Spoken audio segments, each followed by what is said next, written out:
no elections, term extension. Ito ang inaatupag ng ilang mambabatas na nagiging mambubutas ng sikmura ng taong bayan. Bagay. Atong paminawon, mga higala, ang tinubdan. Nganong nagkaguliyang ang Senado. Oh, grabe. Si Tulpo, katingugod siya. Oh, good morning ni mo dia Arnel Bantilan Buenaflor. Fernando Inihada Kiben.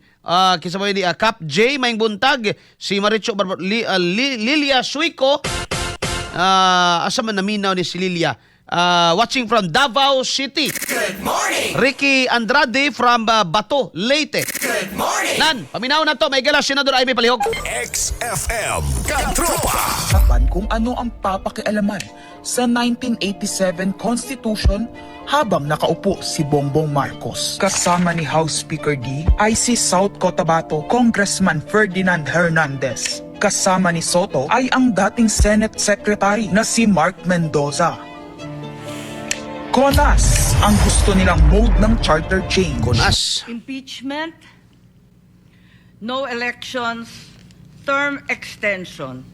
Ito ang inaatupag ng ilang mambabatas na nagiging mambubutas ng sikmura ng taong bayan. Bagay. Inuuna ito kesa gutom, trabaho, kalusugan, kabuhayan. Gusto nilang pahabain ang paghihirap ng Pilipino. Gusto ata nilang gumapang ang bayan sa dusa. Gaya ng paggapang ng mga buhaya sa kaban ng bayan at konstitusyon. Ginoong Pangulo, Ginang Pangulo, hindi ko inaakalang aabot sa punto ng buhay ko na ako, isang Marcos, magtatanggol ng 1987 Constitution, isang saligang batas na isinulat laban sa aming pamilya. Pero sa huling pagbisita ko sa libingan ng mga bayani sa puntod ng aking ama, pinaalala ako ng mga katagang nakasulat sa kanyang himlayan, Pilipino. At bilang Pilipino, bilang isang lingkod bayan, bilang isang kaisa-isang anak ni Ferdinand Marcos na may lakas ng loob na tumindig para sa ating bansa, dapat protektahan natin ang saligang batas ng Pilipinas. Nitong mga nakaraang linggo, hindi lang ako basta Pilipino, hindi lang ako basta senador. Naging reporter pa at vlogger dahil walang mag-cover sa totoong nangyayari. Pero napakaraming nagko-cover up sa mga korap na politiko. Kung meron nakakaalam sa galit ng bayan pagdating sa pagpapahaba ng poder sa kapangyarihan, nasa unahan na ako ng listahan. Hindi ako makakapayag na walang maisabuhay sa mga aral ng kasaysayan. Noong naharang natin ang PI na yan, People's Initiative, noong Enero 2024, hindi naman sila tumigil. Noong April 22 sa Soler, nagkita si Tito Soto at House Speaker D para pag-usapan kung ano ang papakialaman sa 1987 Constitution habang nakaupo si Bongbong Marcos. Kasama ni House Speaker D ay si South Cotabato Congressman Ferdinand Hernandez. Kasama ni Soto ay ang dating Senate Secretary na si Mark Mendoza. Konas ang gusto nilang mode ng charter change. XFM Katropa!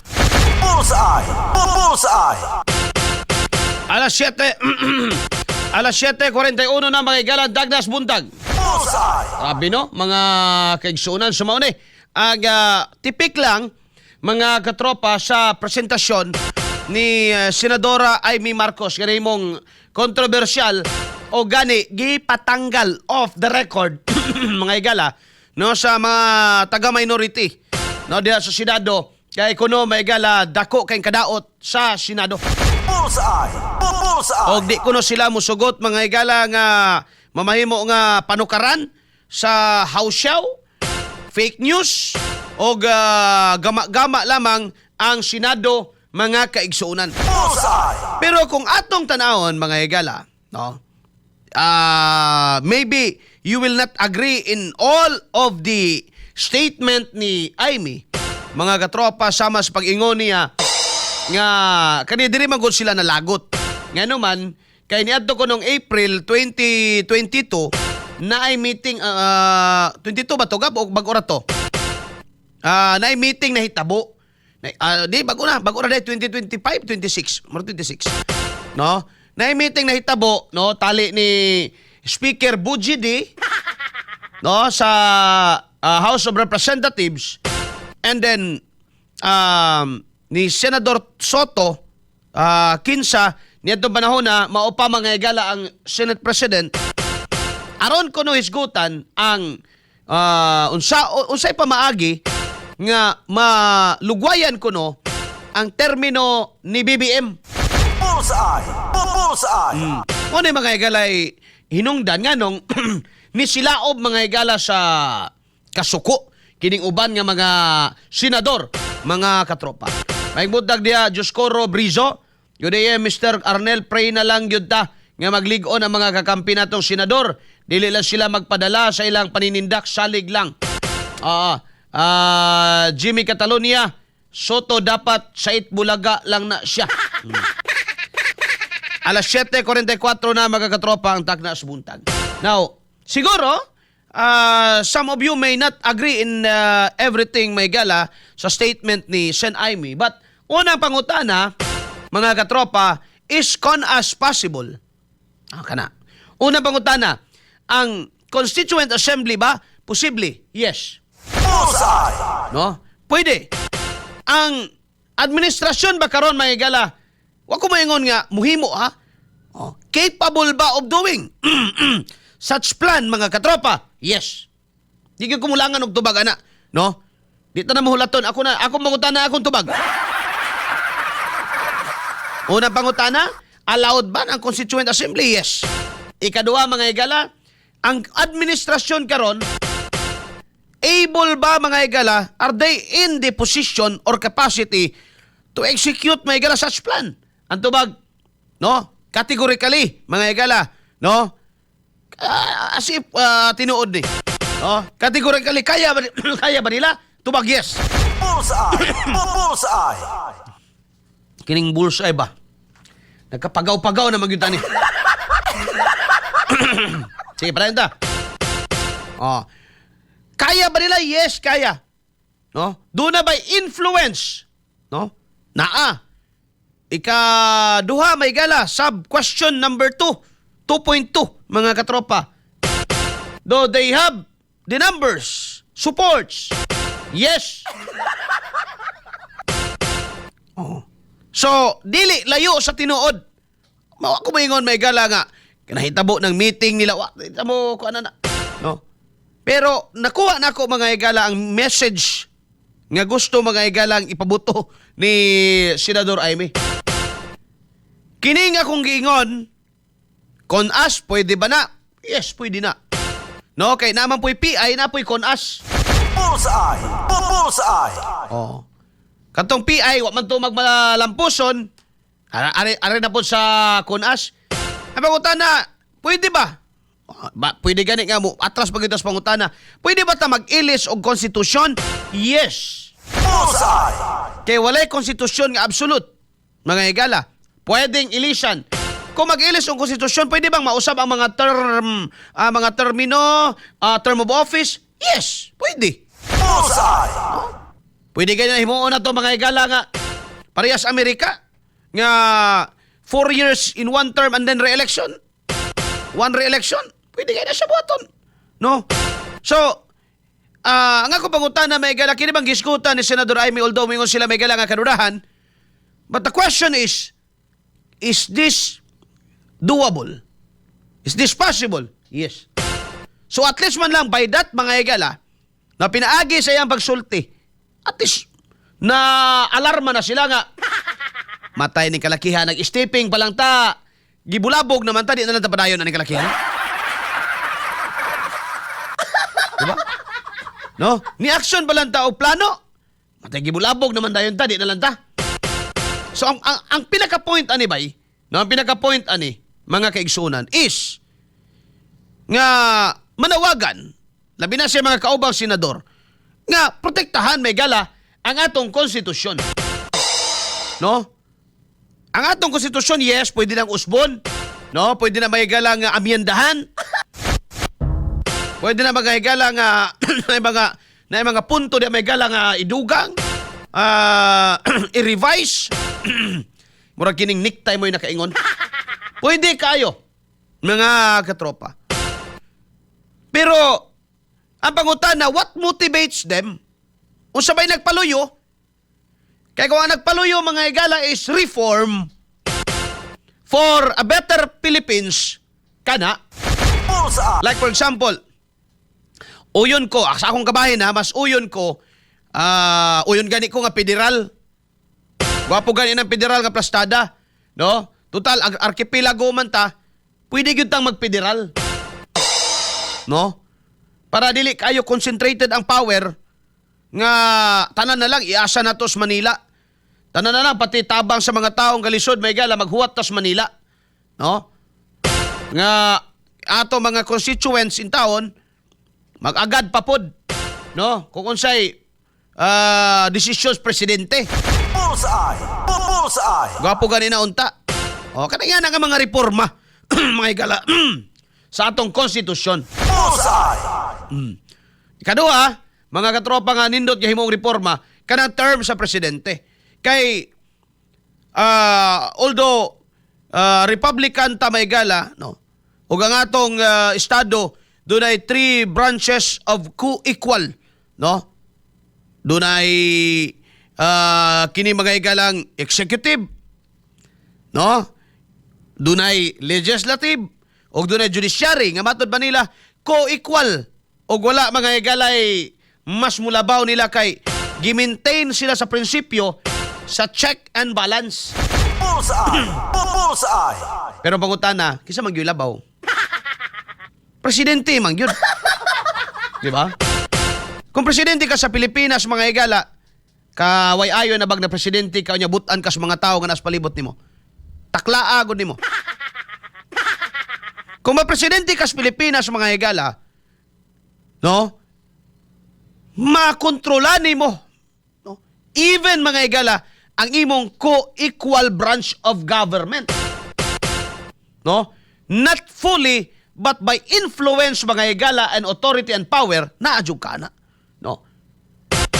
Kung hindi pwede, mga higala, nga sa korupsyon nga nahitabo, muingon mo, inyong ibaliktad. Ug muingon, mga higala, si Auntie Claire, o kini mga higalang mga defender ni Marcos, muingon, si Marcos pa'y nakapaimbestiga sa korupsyon. Los! Ay! That's not true.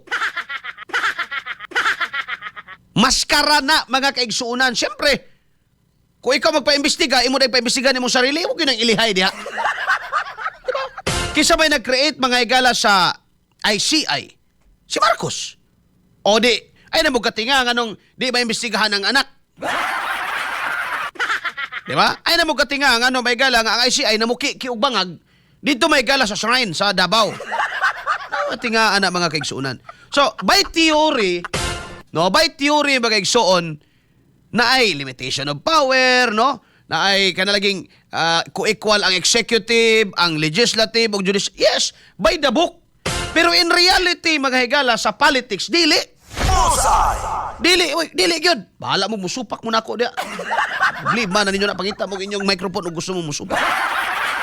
Basta ako, barugan yun ako na nga. Sa libro, oo, tinuod na, co-equal na, no? Co-equal na, tulo ka branch, may galas gobyerno, co-equal na siya. And gi-maintain siya may galas principle of check and balance. Yes, co-equal na siya. Pero, no? Sa tinuod nga lakaw sa kinabuhi, bay, dili na siya co-equal. Kung kinsa ang atong plastada sa Pilipinas, kung kinsa tong naa magahigala sa gahom, maoy matuman, Bullseye. maoy hari, no? Maoy magbuot, pruweba, resibo. Kana na yung president's budget di ay.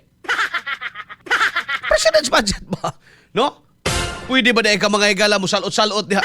O di kalakas asa. Mau gani nga. Silang Martin o ang anak ni BBM sa president's budget pala nanay ilaha. Imagine na. Matod pang irise. Di na kinahanglan nga mo agig insertion kay sa president's budget alone nanay ila daan nakatagana. Magamanang ko nga na. Santa nga ubang mga kongresista magkabuang intawag box out may gala magkabuang og labi diha nga taga-itag kuan diha bi no. Taga-itag gamay nga kuan diha. Magkabuang intawag pamalit mga higala og pundo o project dito sa ubang mga kuan. No? Sa ubang mga distrito, sa ubang mga congressman. Kay para lang yun may gala nga makatiam-tiam. Oh, abi bayag kalakaran ninyo diha. So, ang akong punto, mga katropa, gamahanan ang presidente sa Pilipinas. Oy, no? Ayaw gid mugtuo may gala nga. Butbut yun ang butbut yun ang mga igala ng serve the people. Karaang kansyon. Lumang tugtugin ko sa Tagaog pa. Bullseye. Kay influensyado mga ng pari nga kura-paroko ra na sa usa ka parokya.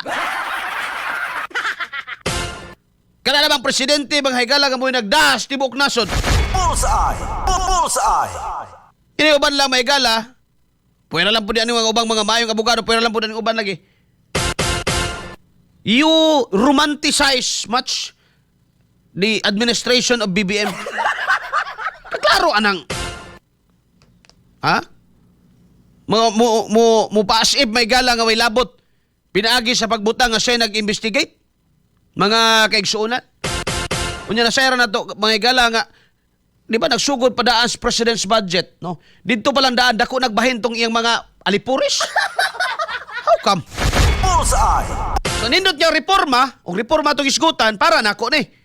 Tapos siguro nang i-apply na to ng 4 ka tuig ang termino and then re-election. No? 4 ka tuig ang termino and then re-election. Magkabuang yung kanya may galang serbisyong tao. O gusto kang mudaog pa ka sa second term ni mo. Kaya kung dili, mga igala, impas ka. O niya, mamahimo siya kang careful ni ana, isip politiko, nga di ka magpataka mga igala og trust. No? Kay, malalita na, istoryahan tamudaan, mga igsoon. Bullseye. Bullseye. Daghag karog musakay sa panahon.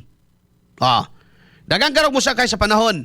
Gusto nila may gala gamiton ang pangalan Sara. Ibaligya na sa nilang pang-apelidong mga Duterte o ilang i-capitalize ang isyu may galas nasod.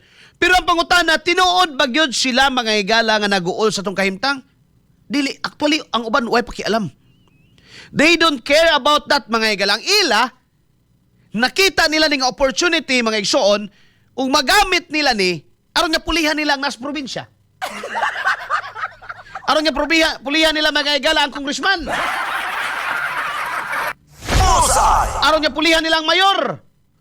Aron nga pulihan nila mga higala whoever sits in that office, mga higala, nga sa pagkatinood, as much as possible, nagalikay sa politika, nga malambigit o makuluran mga higala sa taas, sa national politics, nga ilang mga higalang ginamintain lang in taon nga ma-deliver nilang deliverables, mga higala, services to the people.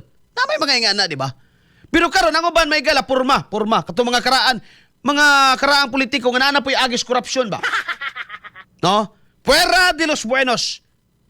Kato mga karaang politiko ba nga nana po'y agis corruption karon, nagsigig murag iring mga igala sig dipig-dipig mga igala kang Sara. No? Not literally but sige may galag dadaan ang pangang Sara ro na makigiusas kausa mga kaigsuunan. And also, they're shouting for accountability, batok kang BBM. Pero sila man mismo mga igala, naasay kaugalingong mga tinaguan o naasay accountability ng gilihay-lihayan. Just warning ba? Dili tanan nga on the BP Sara side karong mga panahon na tinuod may gala nga kang Sara. This is politics by the way. Mga katropa, di nato na ikalimod. Politika ni. No? Remember mo yun na mga realidad politika. Amigo mo ron, there's a possibility may gala. At the end of the day, kalaban na san mo. No, what is the point that I'm trying to drive out mga igala is that, no? Kung imuon siguro nato ng 4 years imong term and then re-election, kung ikaw politiko, ako'y politiko ba igala, careful ko. No? Like Digong, mga katropa. Si Digong, mga katropa, pinaka kanabang maampingon sa iyang, may siya mamilig tao. Una, example, doon na si amigo. Di na nakuhingan lang. Amigo niya. No, gibutang niya may gala sa usa ka ahensya nagpapadlong. Gipitkan diretso, hawa dia. Hawa. Ana. Hawa ka naman. I respect our friendship but do not destroy my administration. Ano ba ka na ba nga, gwapo kayo na nga nangakuan bitaw? Migo ta, yes. But when we serve people, it's different story. No? Amigo ta, kay ila ta. Pero kung ari na sa gobyerno, dili pwedeng tugtan ta kadiyang mangawat. No? Kay, nga naman, ang walay pagpakabana bisag nahibaw kang mali ang gibuhat sa tao mga katropa, tablaray nakighiusa ka sa iyang binuhatan. Timanin ninyo na, ha? And that is all, even applicable, may gala sa atong balaod sa Pilipinas, kana, sa criminal law na to. Kung kay bawo ka may gala, ginanay, gihatsahan, di ang anong magkabwa. Oh. O na moral perspective, mga katropa, no? Ang pag-tolerate nimo sa sayop, no? Tabla ra mga igalay, ikaw say nibuhat sa sayop. No? Ikaduha, example, ang isa ni na interview na nato, Gab. Di na ko panganlan kay kuan ba sila, mga anak ba sila, Sara gid sila ron. Pero dapat careful si bipisara ni mga tao ba nga anak ron kay nako. Mora pa mo kaon niya sunod mga igala. Just an example. Usa ka commissioner sa una. Di lang ko bagingan. Ilang imbestigahan unta si Lenny. No? Na-interview na to ni Gab, no? Di lang ta maghingan yun, Gab. Ilang imbestigahan si Lenny kay during that time si Lenny nanawagan og tabang gikan sa private sector, which is by the way, no problem. No, kung ang gobyerno manawagan and there are people no ga suporta nimo muhatag nimo tabang inin mo tabang po sa mga tawo nang kinahanglan. What's wrong with that by the way? Okay man na. Sumutoy point ni Digong. Karon kay giimbestigahan man. Pasikat lagi tingali pod kay pag murabag karon pod ba matibag na style ba. Ana. Oh. So sige himo ni Digong. Isa ra ka duha ka word. May galagi himo ni Digong. Fire him. Oh, fire him. Now, sa akong perspective, ha? Naman sa mong perspective niya. Pero sa akong tanaw, may gala, kung pananglitan 4 years and then re-election, mamili yung kagtarong kauban, di ang ano man, you will not allow your administration to be destroyed by people nga, ni uban lang nimo kay naik sariling interest. No? Sa karon makita nimo uniform ang interest. Ano man? Because you have common enemies. No? We have common enemies, may gala. But you cannot assure nga kining kauban ron mga igala at the end of the day, di magbaghagan eh. Like, taga-antang example, baliktad ta. Arita mga igala sa side ni administration nila BBM, side nilang Risa Ontiveros, side nilang Laila de Lima, kini mga igalang Ilatinio, nila Ridon, o kinsa ba ni mga igalang mga progresibong pundok diya, kabataan. Nag-uban ni sila karon mga igala. But it doesn't mean, mga katropa nga, kuhaan ni sila. No? Gauban lang sila for the purpose, mga igala, of defeating a common enemy. And who is that common enemy, mga igala, karon sa ilang tanaw? Kamoy answer. Kisagab. Nga kadlaw ka, how? Oh. Kinsa may ilang common enemy karon? Sara Duterte. Bullseye! So by any means, mga higala, tama man po na ingon ni Jaime. No? I mean, wa ko may gala mo concur may gala tanan yang giingon wala. I mean, ako mga higalang ako bang gina-digest ba? No, kung unsay pasabot, unsay what's beyond mga higala the presentation. Mga katropa. Tama magyud na nga naay plan A, plan B, plan paingon pa sa Z. No? Paingon pa dito sa Z. No? Naay daghang plano. Ngano man, daghan man sila. Nagtipok-tipok man sila karon. No? Na sila common may gala nga goal which is to pin down this certain group or kining apelyido ha. Mo na di ka batinga na imo biradang pulong, na imo biradang basti, no? And even may gala government personnel, government people, like for example Anticler, is kasangkapan ani mga gala nga scheme. No, kasangkapan ani mga igala nga sistema sa atong gobyerno sa pagkakaroon. No? Pwede tan lang inon nga di ba na tinuod? pataka man lang ng storya ng angkorman diya. Ay, pataka. Ay, pwede ka maingon na. Pero klaro, observation mga higala coming from us.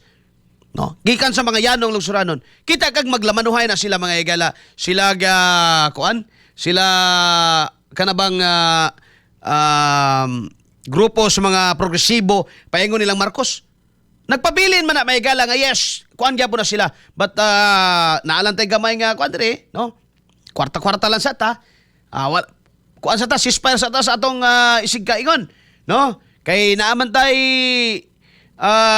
kuan kini bang kaaway, common man tag kaaway, birahan nato. Muna gingon nila nga the enemy of my enemy is my friend. Bullseye! Okay, sige. So, labo-labo. Murag programa ni Kid Libunaw, no? Labo-labo! Ay, sige. So, kung ako, mas okay ko ato mga igalang 4 ka tuig term, 4-year term, and then re-election. Kay, makita yun na to, diha. Dili lang okta research. No? Kita, tumaas pa rin ang ano naman sa mga balita, no? Tumaas pa rin ang tiwala ng mga Pilipino kay Pangulong Bongbong Marcos. That's according to survey. Pila gi survey? 1,200. Taga-asa 800 dito sa Ilocos. O niya 200 diri sa Mindanao. O niya 200 sa dito sa Cebu. O maura. Sampling lang. Statistics lang mga igala. Oh. Pero tinudo ni mo, gwapo tong gwapo tong survey to. Diretso. Pawayan naman ka may galaw. Mataas pa rin ang rating. Makita ng kataas sa imong rating. Kung 4 years sa kataman, mudagan, magpare-elect na po, katanaw na to. Sila nga, gasto magog kaayo. Gasto magog kaayo ng atong nasod kung mag-eleksyon. Sige lang. Gasto, magani mo na balaka nang gikawat ka, dako ana. Ang atong konstitusyon, pwede man na siya i-reform.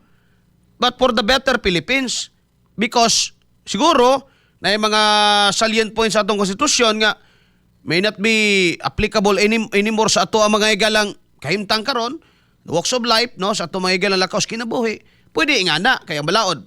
Flexible basta nang balaod ba, no, logic man po na siya may gala nga di man na siya ma-stuck dito sa karaang sitwasyon mo, adjust man gid siya may gala kung unsay gitawag na tong human exigency o panginahanglanon sa katawhan, no, unsa mga igalay current situation nga iyang i-deal kay sa una bitaw example kanang cyber libel wa man na, no, kay wa pa man na establish kay ining computer, no, wa pa man na karon mga pagdagsang may gala nga baka utang sa imong 5 pesos pwede nimong i-post, no? Muna na karon nga na mga igalay tawag ni ini. Ining cyber libel. Nya stricto na kay ngano man naman tatanan diri ka halos gayam pungad ani social media. Bullseye! Bullseye!